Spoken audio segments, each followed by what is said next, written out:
Hello beautiful people, Stephanie here, and today we're taking a look at maintenance for tin whistles. Now if you didn't know, tin whistles come in a variety of materials, most of which aren't tin. You can get everything from metal to plastic to carbon fibre to wood, and there are a load of different metals, plastics and woods available within each of those categories. So today I'm going to give you a bit of an overview on how to basically clean a regular tin whistle, how the cleaning techniques that you use might change depending on the material of your whistle, and a few of the special whistles I own that may need some extra attention. So let's get started. Now generally tin whistles are a very low maintenance instrument, which makes them great for beginners and lazy players alike.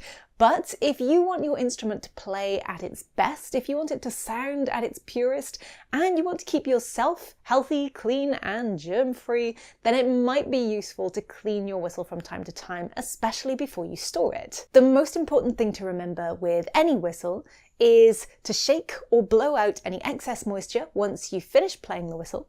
You can do this by covering most of the little window at the front here and blowing sharply through the top of the mouthpiece.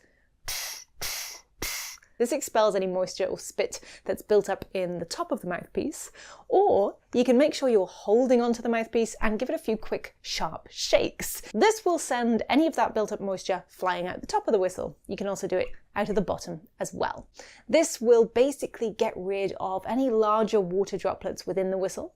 Then I always recommend leaving it to dry out for a few hours before you store it away. This is particularly important with wooden whistles and metal whistles, as some metal whistles can rust and wooden whistles can actually build up a little bit of mold if they're not fully dry. If you want to go one step further, you can use a nice clean dry cloth and wipe over the outside body of the whistle and around the mouthpiece. This will remove any lip balms, lipstick, makeup or spit that you've left around the top of the mouthpiece, and of course any oils from your fingers that may build up around the tin whistle's holes. If you have a tunable whistle and you can remove the mouthpiece from the body, you can actually use a little cloth with a string or a cloth on a stick, and you can pull that through your whistle, and that will clean out the inside. For the mouthpiece section, you can do the same with a little cloth and a plastic stick.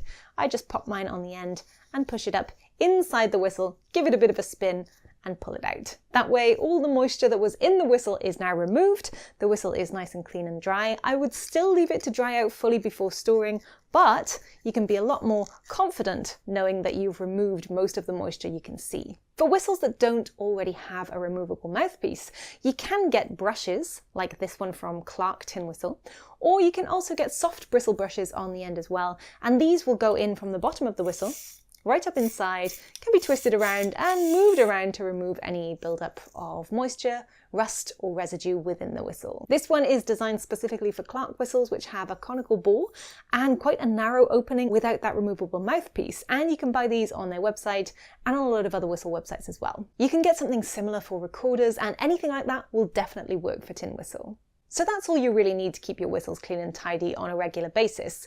Occasionally, you can get some hot water and some dish soap and take off your mouthpiece, soak it in the dish soap, run warm soapy water through the body of the whistle as well. All of these can be done occasionally as an additional deep clean.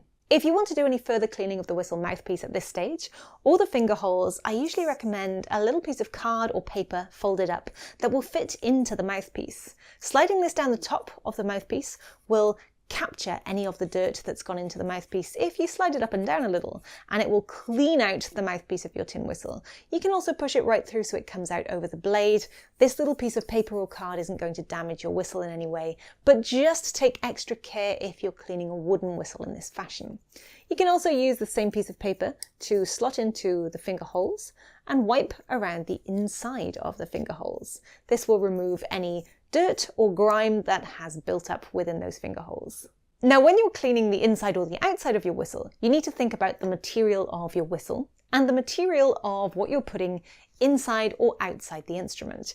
If you have a metal instrument and you use metal on the instrument, you're likely to scratch and dent the material and body of your whistle, which is going to affect the way it plays. So make sure you're using something softer than the material that your whistle is made from. Good things to use on metal would be plastic or maybe some soft wood, and of course soft non-abrasive cloths. You don't want to be going into metal with metal or into plastic with metal either. If you have an aluminium whistle, just be aware that this metal is actually really soft, so can get damaged inside or out pretty easily if you use something that's slightly abrasive or that might scrape against the metal. Brass whistles are known for developing what is called a patina, and that is a sort of tarnished look across the instrument. Now, a lot of instruments are made from brass that aren't tin whistles, so if you do go to a music shop, you can actually find something that would clean and shine this whistle right up, but you don't need to. It's perfectly fine with this patina that it has.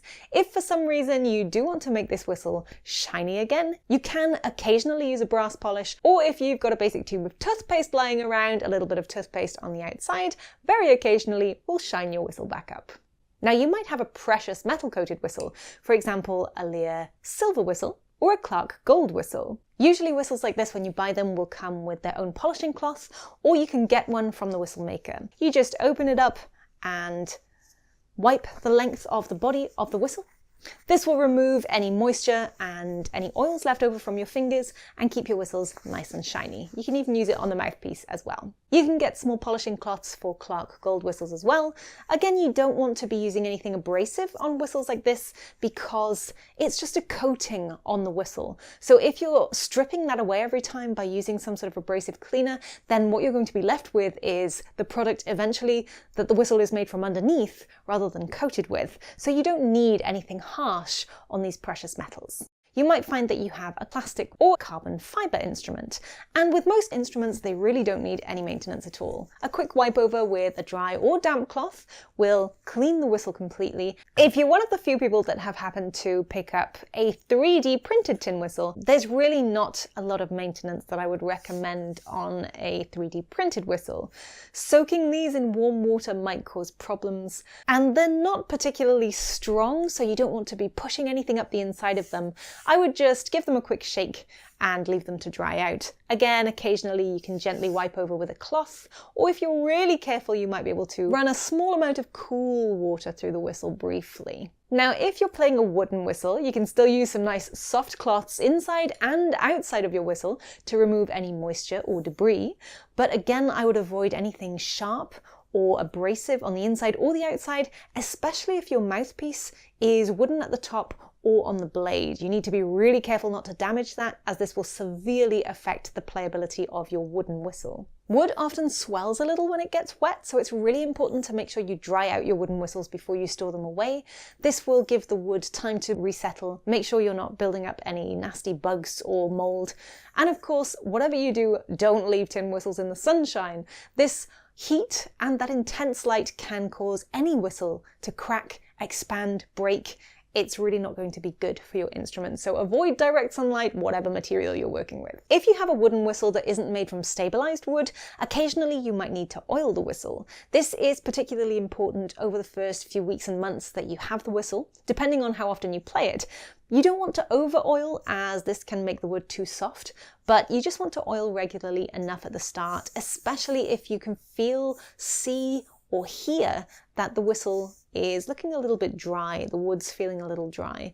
Once you get into playing that, after those first few weeks and months, you really don't need to oil the whistle very often at all. Maybe once a year, once every 6 months, depending on how often you play it. But anytime your wood is looking a little dull or it's looking a little thirsty for something, you'll be able to tell, and you might want to oil the whistle. I like to use sweet almond oil. This can be poured gently inside and rubbed around with a soft cloth, and gently rubbed on the outside of the whistle as well. Now, the reason that sweet almond oil or linseed oil is preferred over other oils is that these oils actually set, so they don't remain sticky and tacky, and they don't go off. So you've got no worries about that oil not sinking into the wood or sort of causing any problems further down the line. Now, it might depend on what wood you have, so again, if you're unsure whether your wood is stabilized and needs oiling, please get in contact with your tin whistle maker. They may have information on their website, and they'll definitely help you out directly. You may also have a tuning joint on your whistle, and this will need to be regularly greased in order to keep it slick and easy to move. You can actually get cork or joint grease from a lot of tin whistle makers and a lot of music shops, and putting this around the outside of the section that slides into your whistle will keep this nice and slick and easy to move. You might also have a tunable whistle that uses plumber's tape around the tuning joint. And when this starts to wear away, I do recommend every now and again, every few months maybe, wrapping a new fresh piece of plumber's tape around this nice and tightly to ensure that your seal is perfectly fitted and your tuning slide is in perfect working order. Plumber's tape is really easy to find and it comes on a little roll, just like this. Sometimes you might notice that your tuning slide has a hessian or cotton wrap as well. This can be maintained regularly by rewrapping if required. You can often buy this with advice directly from the whistle maker or from some music shops as well. It's usually a natural sort of fibre and it's quite fine, so you can buy that to rewrap if this ever comes undone. Now you might have picked up a close finger hole spacing whistle that has a key. If you have, you'll notice there are potentially places that need oiling or greasing to keep them slick and lubricated, and you may from time to time need to replace the padding on the key. I would recommend, if you have a whistle with a key like this, contacting the whistle maker themselves. I've got one from Howard here, and I've also got a similar whistle from Susato. You'll be able to find information on how best to care for these keys directly from the whistle makers. If you have a Carbony Close Finger hole spacing whistle, they also have a video on how specifically to care for this whistle that has chimney extenders on the inside. And these are little tubes that come from the holes and protrude into the body of the tin whistle. This means that pushing something up the whistle is impossible because you'd hit into those chimney extenders. So Carbony have made a video on specifically how to care for this whistle. I'll link it in the description down below, up here on the little eye, and at the end of the video as well. So that is it from me today. I hope this was useful. Please don't forget to check out some of the other videos I mentioned, including the video I have on some tips and tricks to stop your whistle from clogging. Sometimes tin whistles build up moisture really quickly, and there are some really cool ways you can stop that. So please head over and check out those videos. Thanks again for watching, happy whistling, and I'll see you folks again later in the week for another awesome tin whistle tutorial. Bye!